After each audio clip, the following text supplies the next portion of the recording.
Alors, pour commencer, je tiens à remercier Pierre Leroux et Brian Nemec pour leur invitation, ainsi que Valérie Lécrivain et la Société des Amis d'Alain Testard pour m'avoir invité à ces journées interdisciplinaires consacrées à ce grand chercheur. Alors, nous voici donc arrivés au terme de ces journées et c'est avec plaisir que je prends la parole dans cette position à la fois délicate et somme toute commode. Délicate évidemment parce que la fatigue se fait sentir et qu'on sent déjà arriver l'apéritif et les échanges qui l'accompagnent. Commode néanmoins parce que cette position me permet non pas de faire une sorte de bilan, ce serait un peu présomptueux, mais de me nourrir des différents apports, des présentations des uns et des autres, et je vous en remercie dès maintenant. Alors cette position finale s'explique aussi par le fait que ma présence s'est décidée tard, et que c'est en tant que Candide, on a déjà parlé de Candide tout à l'heure, que je m'exprime. Professeure de lettres classiques, chercheuse en étruscologie, ce n'est nullement en tant que spécialiste que je prends la parole, mais comme une dilettante, et vous entendez le latin delectare, tout le plaisir qu'il y a dans ce mot, d'une dilettante qui aurait fait son miel de l'œuvre de Testard. Encore que dans mon cas, il ne s'agisse que d'une seule œuvre, à savoir l'Amazone et la cuisinière, avec lequel je chemine depuis quelque temps. Alors, je tiens vraiment à répéter que cette invitation au débeauté, en quelque sorte, témoigne réellement d'une ouverture d'esprit et d'une curiosité qui fait le propre de votre communauté, je le pense, et qui rend, qui est, je le crois, assez à l'image de ce que pouvait être Alain Testard.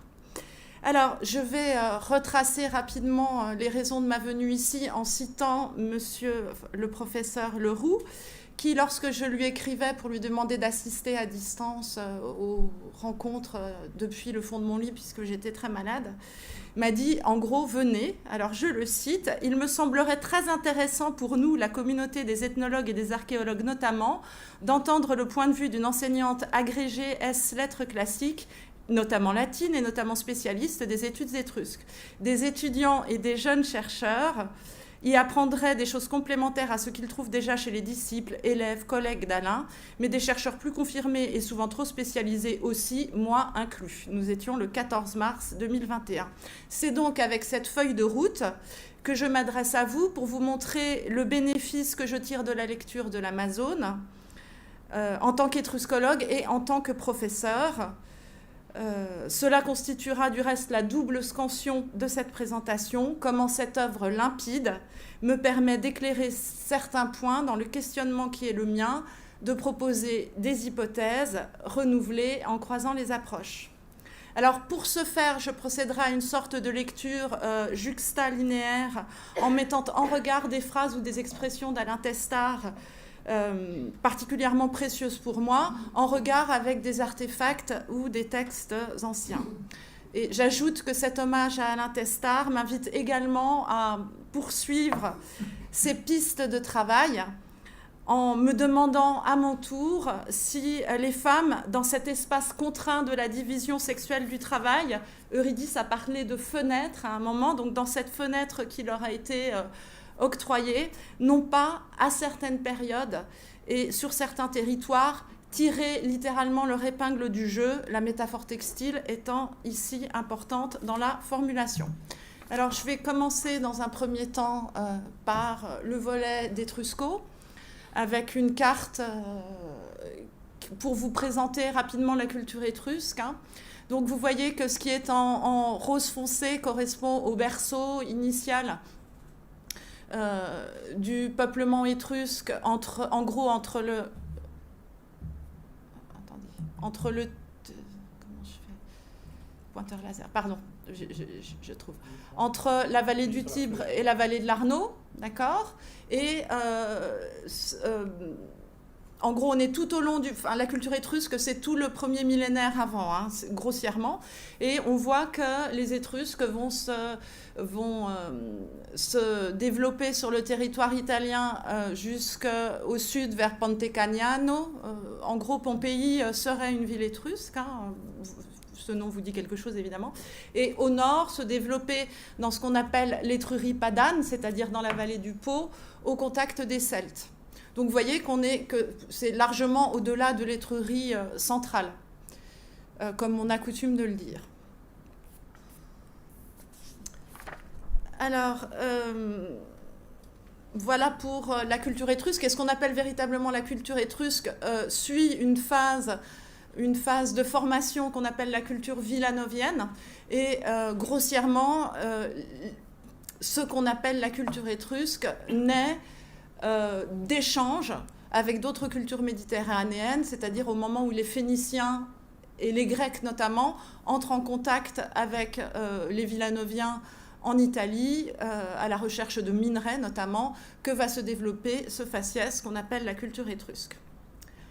Voilà pour poser le cadre. Alors en termes méthodologiques maintenant, les outils des sciences sociales, notamment de l'anthropologie, sont particulièrement idoines et pertinents dans le cadre de l'enquête en étruscologie.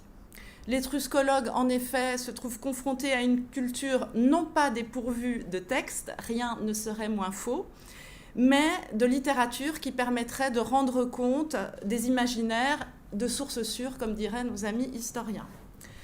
À propos des Étrusques, de fait, on ne parle pas de société sans écriture, mais de society with limited literacy, hein, avec une littérature limitée, ce qui est complètement faux aussi, on le verra.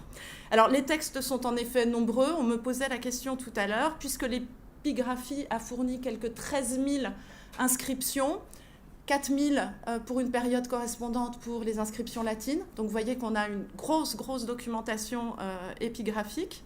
Il s'agit, cela dit, pour la plupart de textes formulaires liés aux dons ou contre-dons au sein des élites tyréniennes ou dans le cadre d'une religion votive. Les textes les plus longs dont nous disposons sont qualifiés de rituels, ce qui en gros ne veut pas dire grand-chose, sinon que l'on n'y comprend rien. Alors je m'arrête quelques secondes sur la diapositive puisqu'elle est vraiment dédiée à l'intestar. Il y est question de dons, donc on en a parlé suffisamment ces jours-ci. Ça, c'est la première chose qui fait la spécificité de cet objet que j'ai choisi.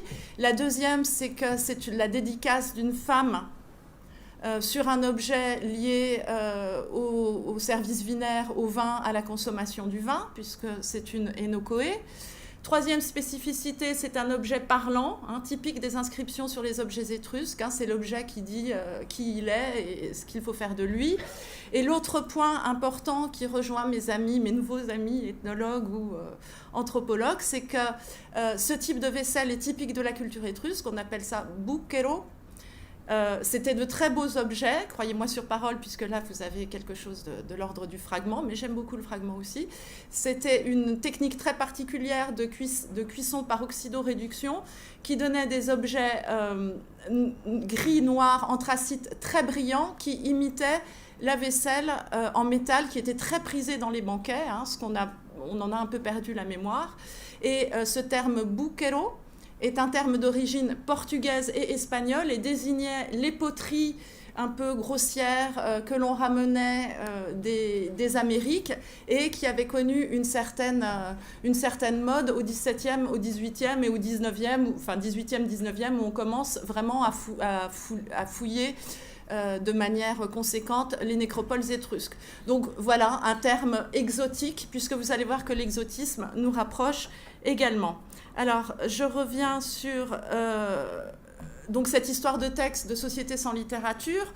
En revanche, la culture étrusque est un sujet littéraire pour les Grecs comme pour les Romains qui n'ont pas manqué d'intégrer ceux que les Hellènes nommaient des hémi-barbaroi, c'est-à-dire des semi-barbares.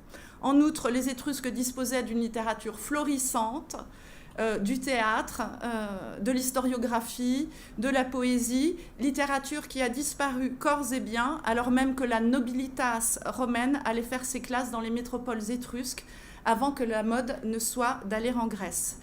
Cette disparition systématique doit attiser notre curiosité. Car étudier la culture étrusque implique une dimension politique.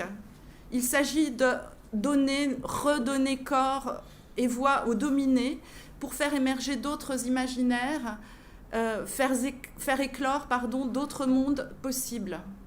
Pris en étau entre les cultures grecques et romaines, les Étrusques figurent les éternels perdants, repoussoir suspect d'une antiquité fantasmée, une altérité nécessaire dans les discours plurimillénaires sur la définition même de culture au sens académique, c'est-à-dire un héritage gréco-latin passé par l'idéalisme allemand. Et s'il est vrai que le colonialisme est pensé à partir des paradigmes grecs du soft power et romain de l'imperium, alors c'est dans une perspective anticolonialiste qu'il nous faut écrire ici, ou parler en l'occurrence. Donc le travail de l'étruscologue, sans cesse taxé d'exotisme de la part des spécialistes des cultures grecques et romaines, a donc des points communs avec celui des anthropologues ou ethnologues spécialistes des cultures autres, alors traditionnelles, premières. Tout cela nous rassemble.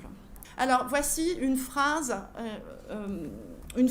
que j'ai prise dans la partie importante de l'Amazone et la cuisinière consacrée au travail du métal. Et je remercie Eurydice De Vos d'avoir fait l'exposé hier parce qu'elle me fait gagner du temps. Avec, vous vous souvenez, cette image du four. Et une phrase, page 63, où Testard dit « Le travail du fer et le coït sont considérés comme des semblables, et le fer fondu qui jaillit de la forge est mis en relation avec le sang menstruel. » Vous vous souvenez qu'Eurydice avait parlé aussi du fait qu'on pouvait mettre des poitrines sur les fours. Et donc, toute cette réflexion de Testard m'a aidé à proposer des hypothèses d'interprétation sur une tombe très connue, qui s'appelle la tombe du licteur, à Huetulonia. Alors, je reviens peut-être en arrière pour vous dire que Huetulonia, ça se situe ici, vous voyez, en face de l'île d'Elbe. On est dans des régions très, très riches en minerais, du fer, du cuivre, du plomb argentifère, de l'alun, j'en passe, sans doute. Donc, c'était principalement ça qui a fait la richesse de ce territoire. Et tout le golfe de Baratie, autour de Huetulonia, est dévolu à la sidérurgie, à la production de métal. Et une historienne qui a sorti un livre récemment sur les Étrusques qui s'appelle Marie-Laurence Hack compare cette région à la Ruhr. Elle s'amuse à faire des comparaisons actuelles et ça fonctionne très bien. À tel point que les déchets métalliques qui ont laissé les Étrusques derrière eux et qui se sont accumulés ont été réutilisés sous Mussolini par les Italiens pour récupérer le fer dedans avec des techniques plus élaborées. Donc la tombe du licteur, qui date de 630 avant notre ère, fouillée en 1897, à vrai dire peu importe, doit son nom à son mobilier, notamment à cette hache bipène que vous voyez ici, entourée d'un faisceau de verges de fer, mise en relation avec la tradition qui fait de Huetulonia, la cité dont je vous ai parlé, l'origine des insignia imperii, c'est-à-dire les insignes de pouvoir à Rome. Et là, cette mention de Silius Italicus vous dit que l'usage de mettre des licteurs qui portent les faisceaux devant les consuls vient de Huetulonia. Je vous ai mis à côté l'image d'un licteur. Donc ce sont les appariteurs qui accompagnent certaines magistratures dotées de l'imperium à Rome. L'imperium, c'est le droit de vie et de mort d'un magistrat sur les citoyens. Et lorsqu'un magistrat est mis à mort, les appariteurs dénouent les verges, le battent à mort et lui coupent la tête. Voilà. Donc cette pratique a une origine étrusque, une autre preuve ici, avec les fresques de la tombe Tomba del Convegno à Tarquinia. Voilà. Alors je reviens un peu en arrière sur cette tombe parce qu'elle... Donc, ce sont des tombes immenses qu'on appelle des tumuli, et dans la région des circolli, Voilà, alors je vous ai mis celle-ci, elle est assez semblable à la tombe du licteur dont je n'ai pas trouvé de photo. Et elle a la particularité de contenir... donc c'est un unicum, moi je dirais un apax, si vous me permettez également.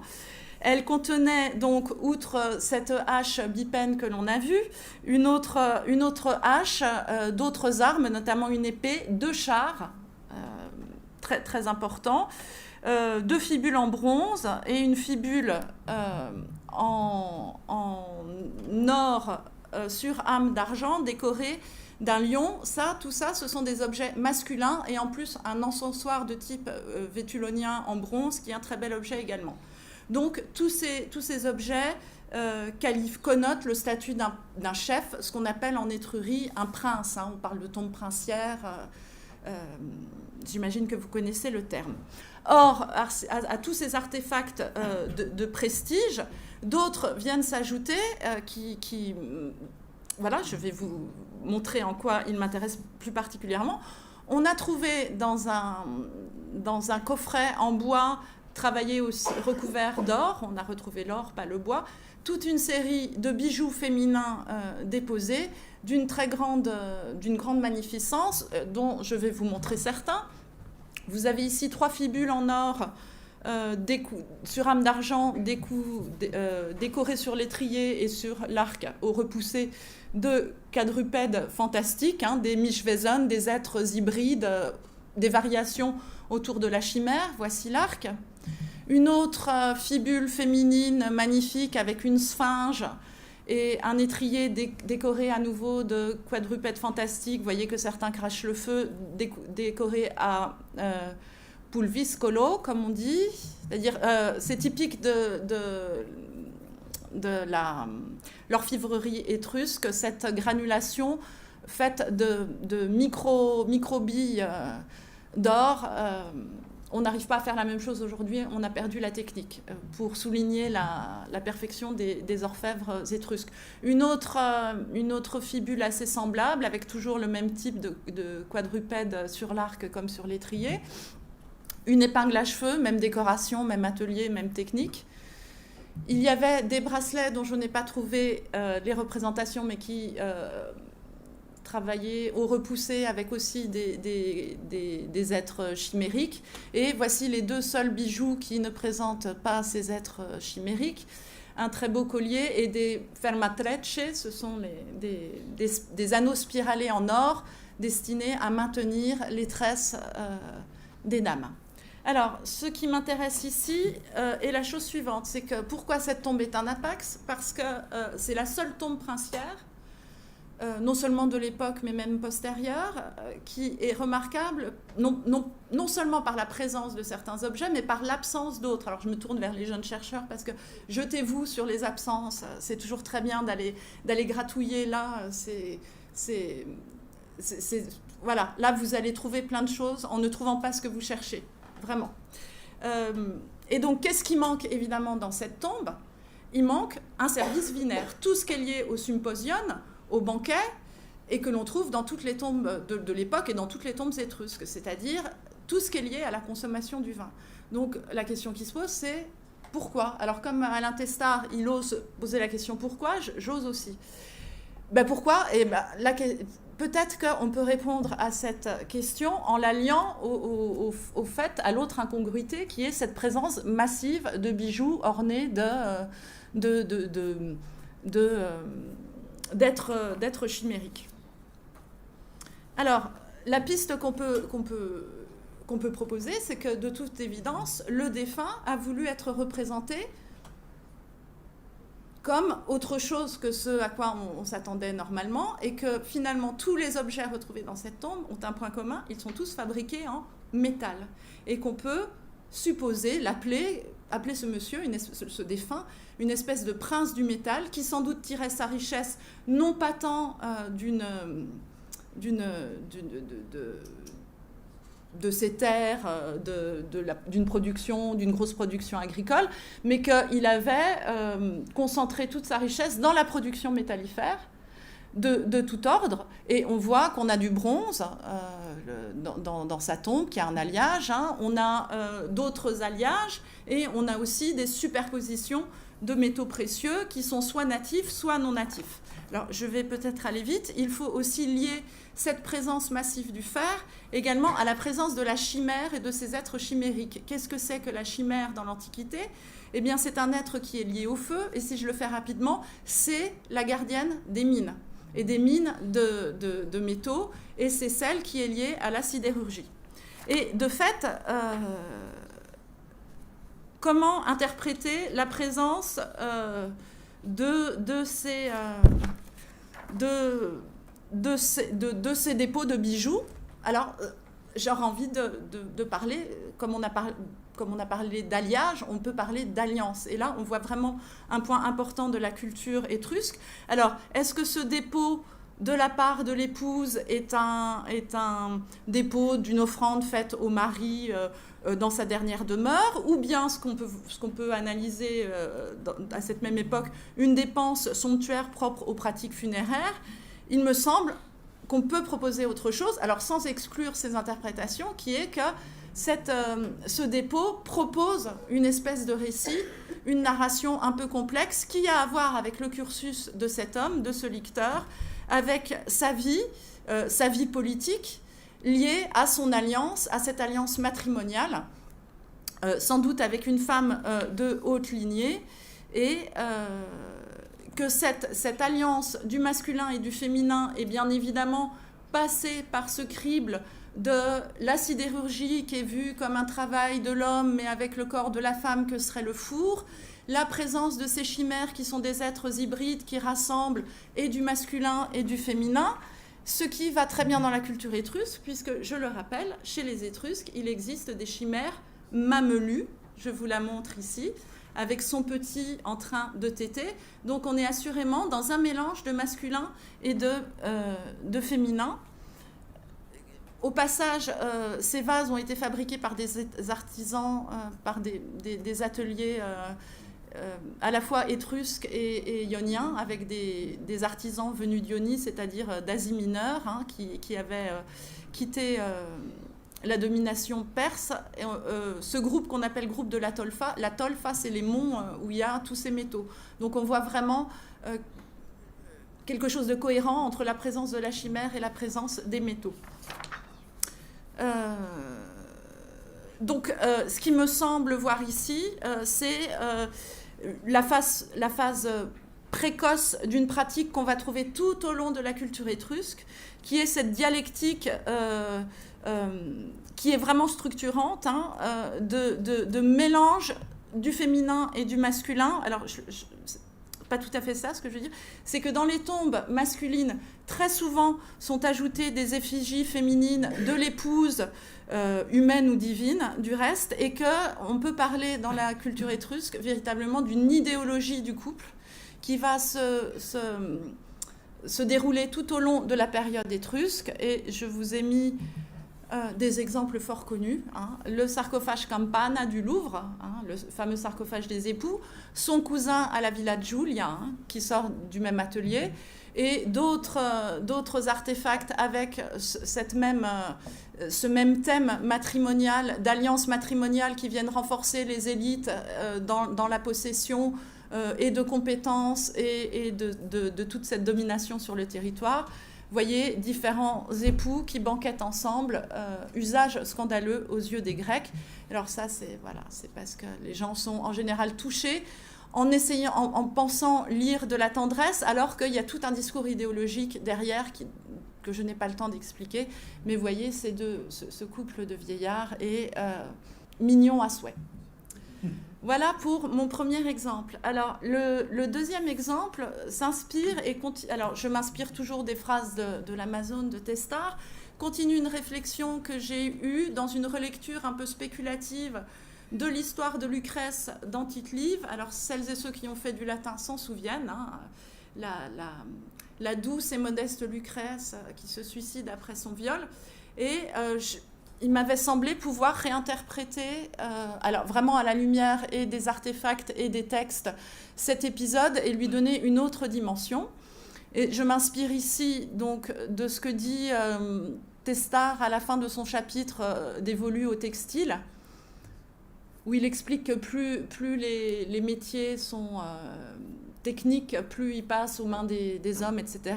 Et il ajoute cette phrase: « Et si les hommes ont dépouillé leurs femmes de leur savoir-faire traditionnel, ce n'est pas pour avoir plus de pouvoir contre elles, c'est pour en avoir plus contre d'autres hommes. » Et donc, je vais m'intéresser au cas de Lucrèce la Nafika, c'est-à-dire celle qui travaille la laine, qui est un sujet qui a été repris moult fois, notamment à la Renaissance, où elle est devenue un véritable sujet politique dans l'Italie des luttes entre les grandes familles. Alors, je vous montre ici, au passage, vous aurez noté que cette peinture de Botticelli se trouve sur les bois d'un lit qui était un présent nuptial. C'est important parce qu'on retrouve toujours nos alliances matrimoniales, on tire toujours le même fil. Alors, moi, je vais parler un peu de ce qui se passe avant, mais sur cette image, vous avez Lucrèce, ici présente, qui va être violée par Sextus Tarquin. Après, de l'autre côté, vous avez Lucrèce qui appelle sa famille et qui se suicide devant eux.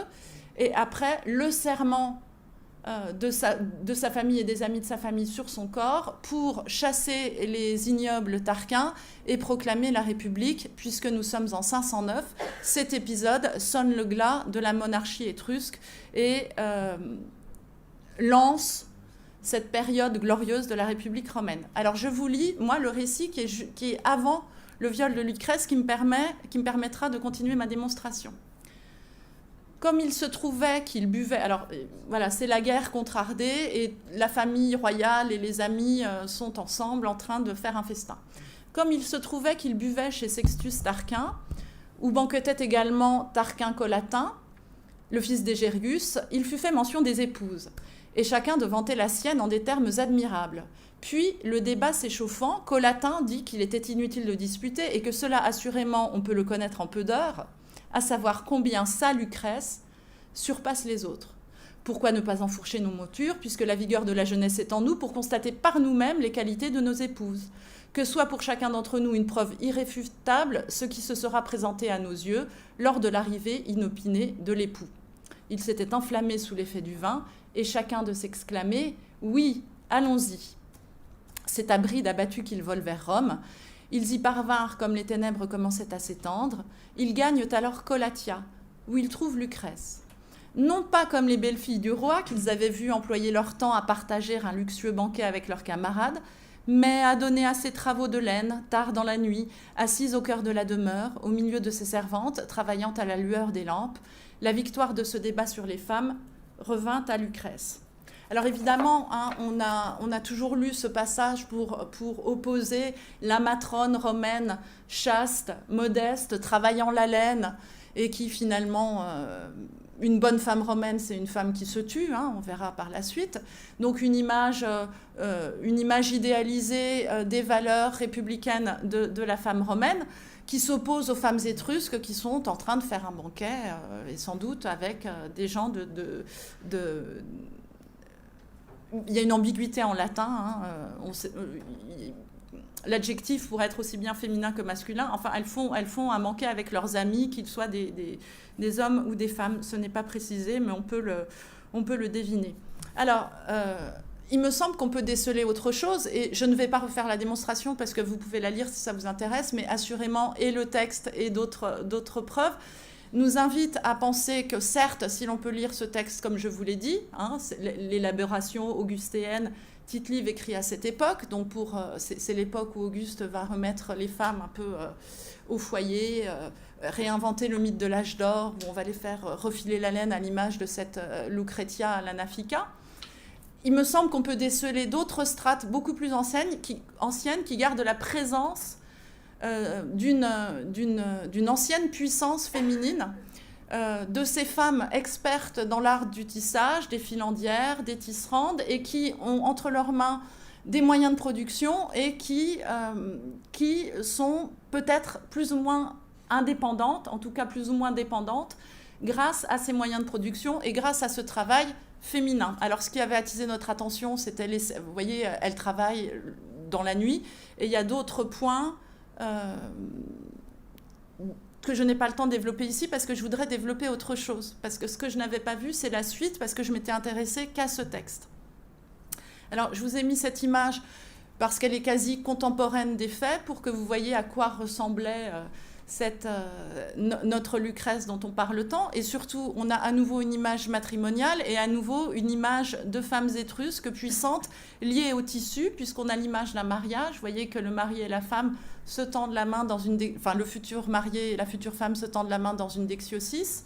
Et les servantes autour vont déployer des tissus sans doute magnifiques qui rendent compte de la présence de ces tissus splendides dans la culture étrusque qui était devenue, que la tradition romaine rapporte, puisque les épouses étrusques passent pour des sumae lanaficae, des travailleuses de la laine hors pair. Voilà, maintenant je vais passer... Donc, si vous vous souvenez, si vous avez fait du latin, je vais passer au suicide de Lucrèce, qui a toujours posé problème. Parce qu'on a cette image de la femme modeste et chaste, et souvenez-vous que finalement, elle va se suicider d'une manière très discordante, aux yeux de quiconque connaît un peu et la culture grecque et la culture romaine, et ça a sauté aux yeux d'Alain Testard, mais ça avait été démontré par d'autres avant lui. Je pense notamment à Nicole Laureau, lorsqu'elle écrit « Façon tragique de tuer une femme », où elle a typologisé la façon dont les femmes se suicident dans la tragédie, et c'est toujours, effectivement, par pendaison, par étouffement, jamais, le sang ne coule jamais. Et là, on suit Testard. Donc, on va voir que le suicide de Lucrèce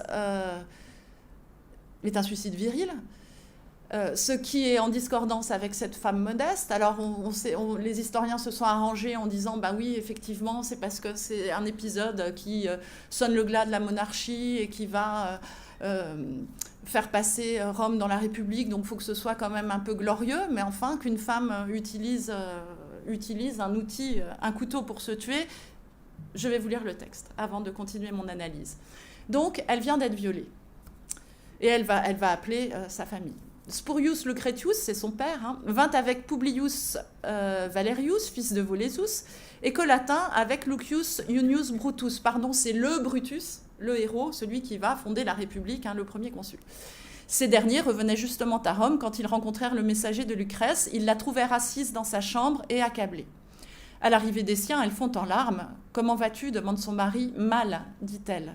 « Qu'est-ce qui peut aller bien pour une femme qui a perdu l'honneur ? Les traces d'un autre homme Collatin sont marquées dans ton lit. D'ailleurs, mon corps seul est souillé, mon cœur est pur. Ma mort te le prouvera. Mais donnez-moi la main comme gage que vous n'épargnerez pas le coupable.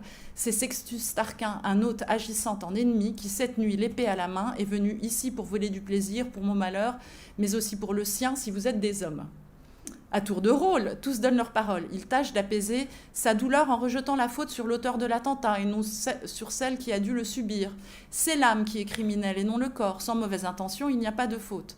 C'est à vous de voir ce qui lui est dû, dit-elle. Quant à moi, si je m'absous de la faute, je ne m'affranchis pas du châtiment. Pas une femme ne se réclamera de Lucrèce pour survivre à son déshonneur. Elle tenait un couteau caché sous sa robe. Elle s'en perça le cœur, s'affaissa sur sa blessure et tomba mourante au milieu des cris de son mari et de son père. Donc on a toujours été gêné par cette mort virile.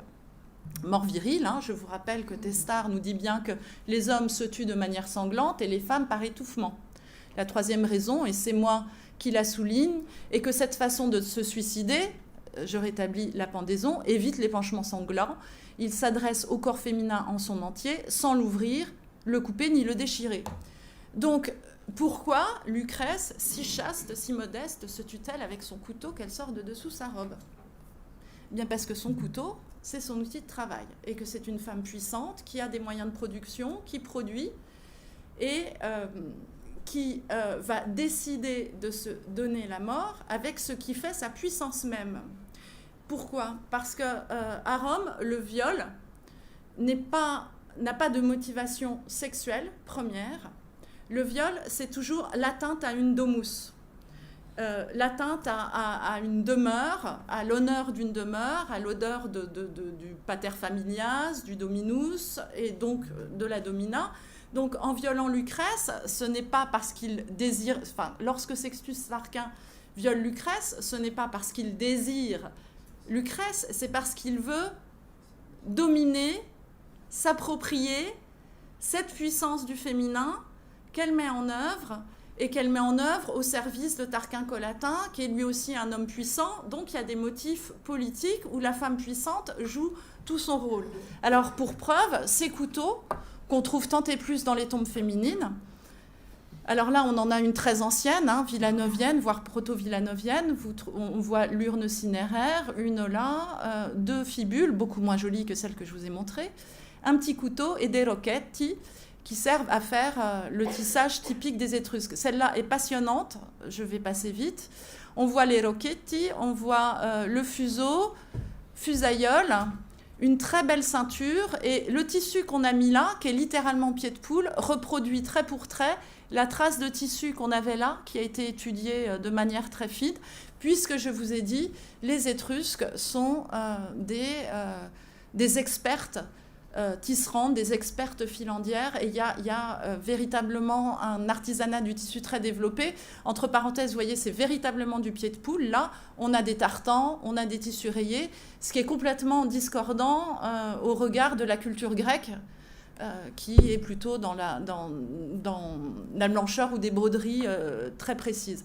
Alors cette tombe, elle est passionnante. Alors on a aussi ce gros ceinturon, qui est aussi bien masculin que féminin chez les Étrusques, des bijoux avec des choses d'importation, des perles en verre, et c'est ce petit couteau qui est là. Alors on s'est demandé si ce couteau avait à voir plutôt avec ça ou plutôt avec ça, c'est-à-dire que là on est dans le banquet.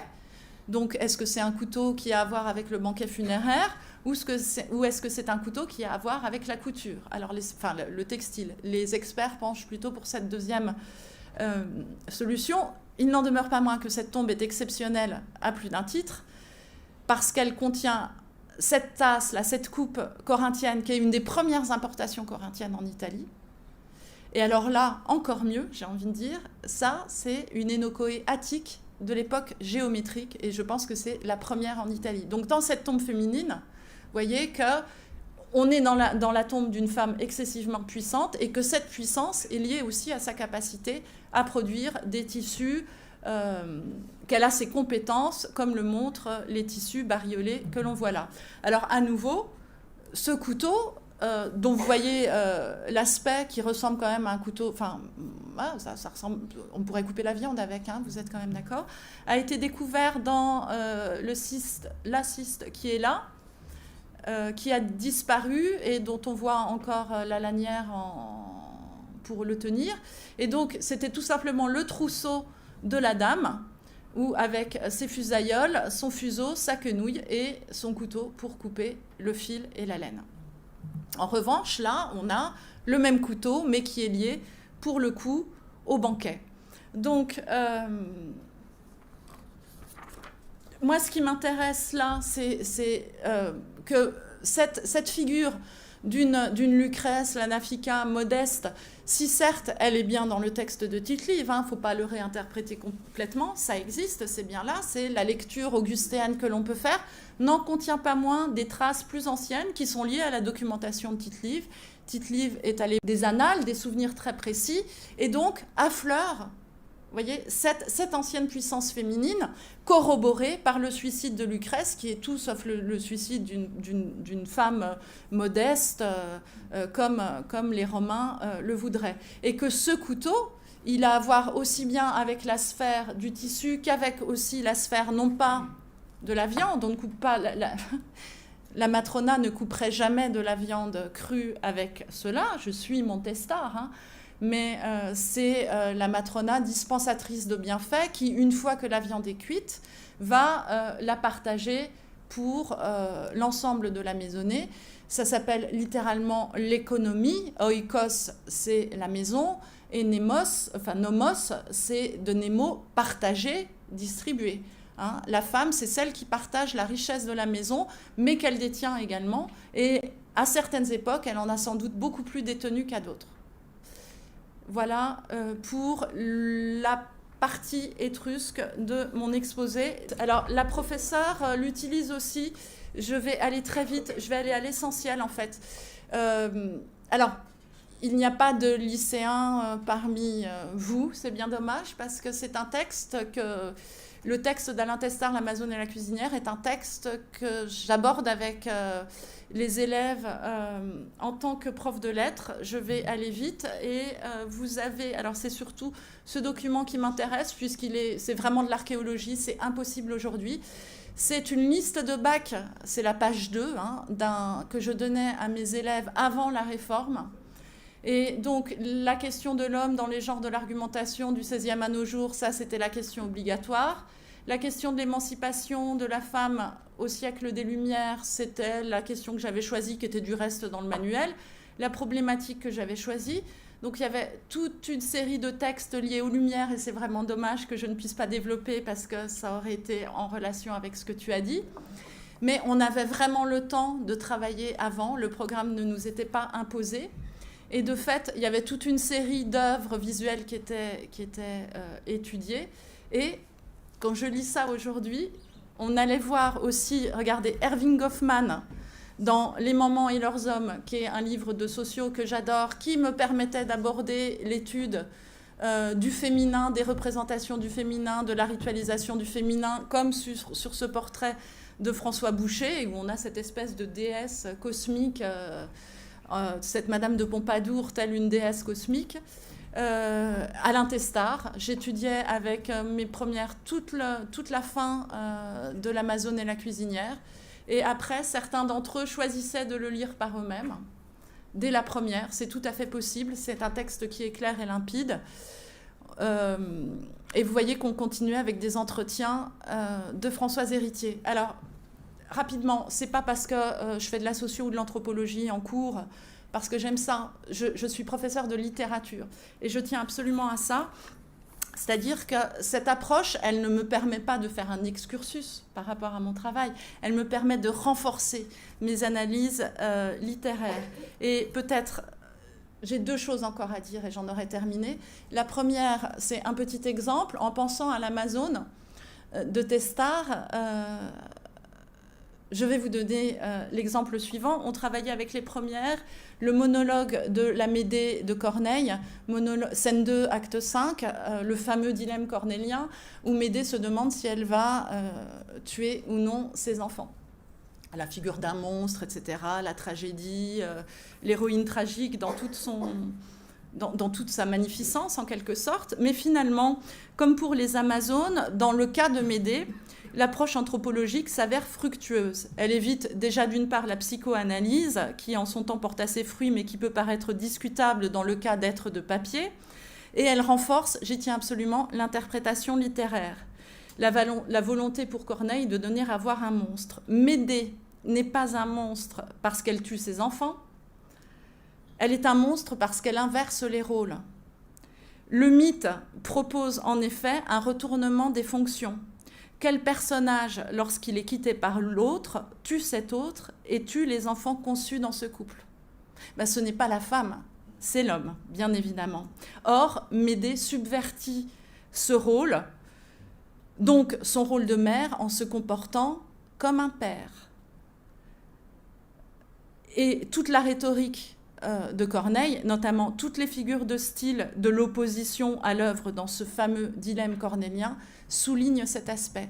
Donc vous voyez, l'approche anthropologique, elle vient nourrir, soutenir l'analyse littéraire. Elle n'est pas en plus pour le plaisir parce qu'on fait de la culture générale.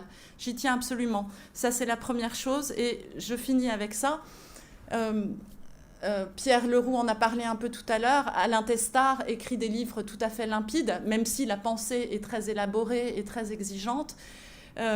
C'est très clair. J'ai fait un questionnaire avec mes élèves. Ils trouvent ça, des élèves de première trouvent ça très clair. Donc c'est assurément à la portée de beaucoup d'entre nous. Et pour terminer, je voudrais juste m'amuser à une petite poétique d'Alain Testard, à une petite étude de son style.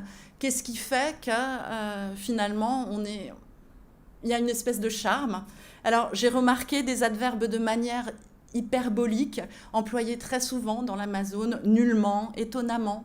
Il aime aussi beaucoup les antépositions du complément. Le CCT, page 65, par exemple, lorsqu'il dit « Dans les nombreux passages où Pline l'Ancien nous entretient des superstitions antiques relatives au sang menstruel, il en existe un qui parle de l'étrange pouvoir de la femme en rapport avec la navigation. On sent en rhétorique la protase qui se déploie et la podose qui redescend. » Il fait pareil avec le COD, par exemple, page 123. « Et du mariage qui faisait qu'un homme trop pauvre allait vivre chez sa femme, on disait que c'était un mariage de quenouille. » Antéposition de l'épithète, d'étonnante constante. On dirait des constantes étonnantes. Le goût pour un lexique classique, le verbe accroire par exemple, alors qui va coupler avec les termes désuets ou très techniques de l'anthropo et de l'ethno. Les questions rhétoriques. Comment, dès lors, la femme n'aurait-elle pas un problème avec les œufs, le même qu'avec le vin ou le sang du gibier, page 58, l'anaphore. Partout, dans toutes les sociétés pour lesquelles nous avons une documentation ethnographique ou historique, partout avant l'époque contemporaine, la femme a été subordonnée à l'homme. Page 136, les fameuses répétitions de pourquoi à la fin de l'Amazone. Bref, une armature tant rhétorique que théorique qui témoigne véritablement du plaisir du texte. Je crois que tout à l'heure, on a parlé de jouissance. On est véritablement là-dedans et qui vient à nouveau soutenir un raisonnement qui est très exigeant, qui est très audacieux. Et je n'ai pas le temps de parler d'Hérodote, je fais juste ma conclusion. Donc, en guise de conclusion, une ouverture. Sachons gré à l'intestar de nous avoir fourni une base solide et robuste pour penser la présence du féminin dans le champ social du travail. Il convient désormais de poursuivre son œuvre en analysant de manière systématique non seulement la présence laborieuse, mais la puissance des femmes dans les domaines qui leur furent alloués. Ce travail n'est pas modeste et il demande de travailler en interdisciplinarité, pratique dont on parle beaucoup, mais que l'on réalise bien peu. Je vous remercie. Merci beaucoup. Un cadeau pour finir, elle est sortie, elle est inédite, elle a été sortie par une équipe française cet été, intacte. Elle n'est pas publiée, elle est très belle, une Amazone étrusque qui avance vers son destin. Merci. Ou pas.